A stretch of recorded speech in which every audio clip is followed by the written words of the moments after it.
welcome to the latest Friday Afternoon Live. I'm not Richard Crump, I'm Kevin Reid. Esteemed editor has given me the chance to spend some time in front of the camera today, which is very nice of him.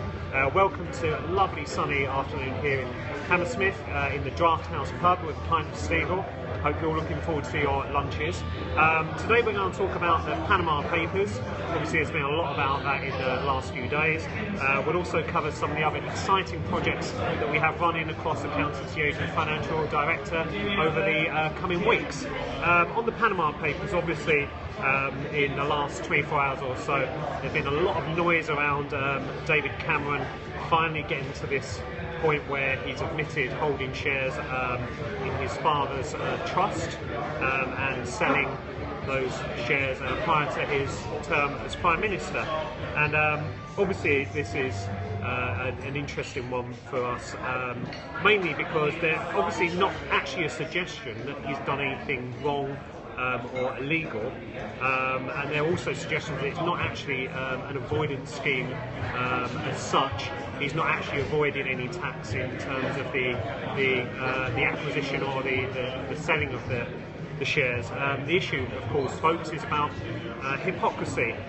In recent years, there's been a lot of noise from politicians around kind of murkiness and the secretiveness of money being held offshore, and suggestions that the reason that this money is offshore and not being held in the UK is because it's to try and effectively end up paying less tax on whatever the transactions are that do or don't take place. In recent years we've had Margaret Hodge in her role as Public Accounts Committee Chair, quite a memorable term, castigating tax advisors and HMR officials for either kind of incompetency or helping to facilitate tax avoidance. But during that time, obviously, she faced a lot of questions as being a beneficiary of shares in her family's company, Stemcor. People saying, well, you make a lot of noise about the secrecy and the murkiness around holding money offshore. She ended up benefiting from shares that were held offshore.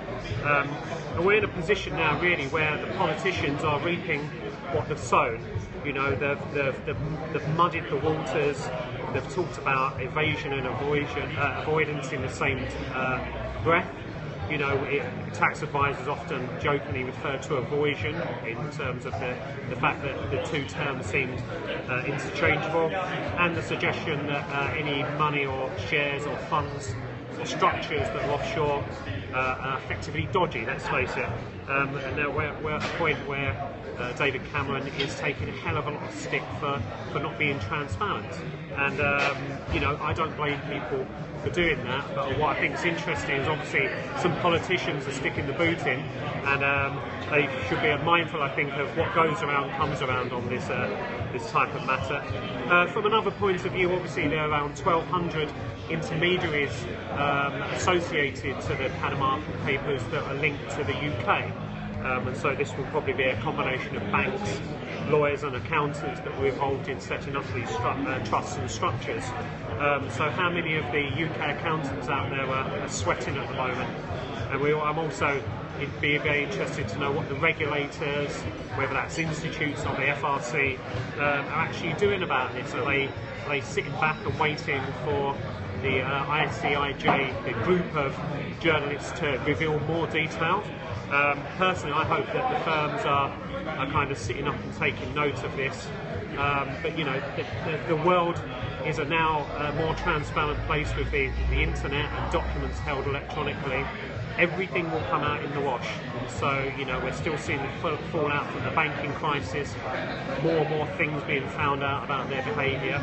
And we want the accountancy profession and the regulators to be squeaky clean. So I hope that they see that really the Panama Papers are the thin end of the wedge, and that there will be more and more come out as years go by, and that they need to all kind of make sure that their acts are very clean. Okay, I'll take a breath now. I might even take a sip of my lager. to more fun matters, we're going to run Young Professionals Day across Accountancy Agent Financial Director on the 9th of May this year. It's been really fun for us as journalists to write about things affecting the younger or less senior part of the accountancy profession. As part of that process, obviously, we'll be running 2 35 under 35 lists, one for the accountancy age audience, the practitioners, and one for the organisation and public sector and third sector accountants through Financial Director brand. If you've got anyone that you think might fit the bill for our 35 under 35 list, drop Richard an email at richard.crump, C-R-U-M-P, @contentive.com. Contentive is content with an IVE on the end of it. So drop Richard a line, and drop us a line on Twitter if you know anyone that may be applicable for those lists. Also on the Financial Director front and on the events front, our CFO agenda, which is our big Financial Director focused conference, we now have some more names confirmed taking part.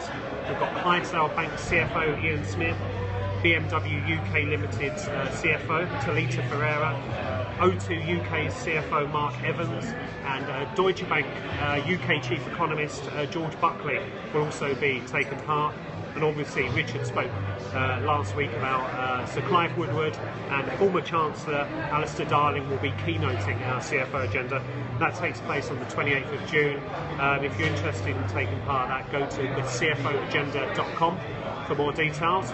Callum, our trusty cameraman, has anyone asked anything facetious of me? No, there's Alan Mendonca has asked whether HMRC can do much to actually compel offshore tax havens and their authorities to share anything with them. Well, that may come down to various information sharing memorandums.